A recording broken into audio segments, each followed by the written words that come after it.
Welcome back, viewers. Focus is on the big story. The Union Budget 2025 to 2026 presented by Finance Minister Nirmala Sitharaman had focused on the accelerating economic growth and driving India's aspiration towards becoming a Viksit Bharat. As part of the vision, the budget introduces key taxes revision that make the certain essential goods more affordable while increasing duties on others. The items that are likely to get cheaper include medicines and medical equipments, including the critical minerals, battery manufacturing, leather, textile industry, electrical vehicles and mobile technology. Along with that, electronics, renewable energy, marine and fisheries, tourism, shipbuilding industry, telecom and other infrastructure is also going to be impacted. Meanwhile, these items that are likely to be costlier include interactive flat panel displays, knitted fabrics, motorcycles, luxury goods and movie tickets. All right, now joining me live on the broadcast. First up, right now as we speak of these developments on the GST Council meeting as well. Now, Mitali Nikor is joining me live on the broadcast. Appreciate you, Mitali, joining me. And also, it's a pleasure to speak to you like always. So, in a nutshell, briefly, I would want to understand from you first up about how exactly do you think the GST Council meeting right now is also going to be bringing a boost as there are revisions that are taking place. What are people expecting are on these lines is what the response and the result is going to be like. No, absolutely. I think the Prime Minister announced, with a vision for GST reforms in the country on the 15th of August. And it's very evident that, we are now on that path of reforms, and the GST Council is going to be taking up the reforms, in the same spirit. But of course, each and every item needs to be reviewed, each and every detail needs to be double checked. And 23rd September is the date, on which these GST reforms need to come live, need to be in effect. And that's why, these meetings are today essential to understand how, the different items are to be recategorized. Absolutely.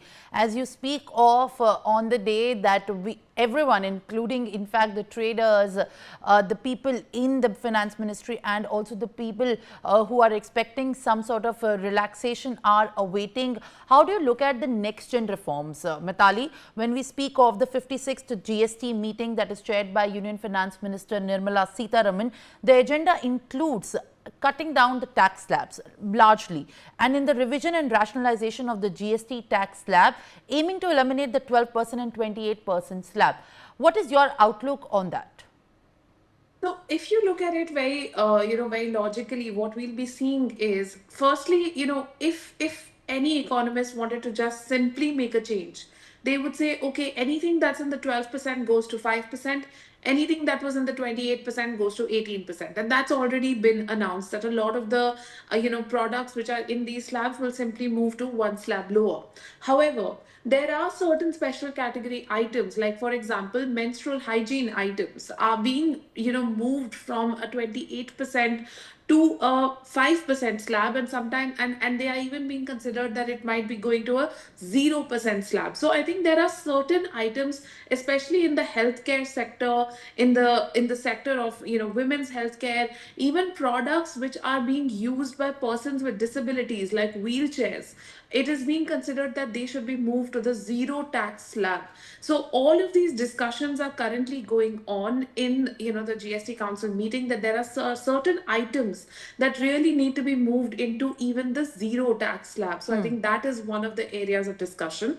The other area of discussion is also to look at how can some of these GST processes be eased out as well. I mean, it isn't just about the tax slabs, but also the ease of filing taxes, the ease of taxation, and the number of times one has to file taxes, whether you file taxes on your retrospective or prospective income. So all of these discussions are also currently underway. So both of these items as important as the rationalization of the slabs. Absolutely. As you speak of these development, it is also important to look at another aspect, that the people are also expecting some sort of relief, as you have also highlighted that 0% is what the necessary outcome should be, people are looking at, and in the capacity of an economist, what you are also expecting is an alternative mechanism as well. Uh, No, roughly, roughly, Mitali, before we proceed into that, are there any particular sectors which you feel are going to be the most benefited, and also some commodities where your ideation is likely to be fixated at in these developments? there are certain sectors that will really benefit a lot. I think some most of the manufacturing space is the one that will feel the immediate benefits, because in manufacturing, you do have a lot of offsets, and it is actually much easier to apply the GST rules to the manufacturing sector as it stands. And once the rates are eased out, then of course the manufacturing sector will feel immediate relief. And also we will see a relief in the logistics sector, because the actual cost of transporting goods from one place to the other, there is a GST even on that. And then again we'll start to see that the transport costs and the logistics cost should be starting to come down. So logistics will be the second one. And then we'll start to see this impact in the services sector, because in the services sector, of course it takes a little time for the GST to kick in. It's applied at the end of the service, but still it is a very, very critical sector for GST reforms.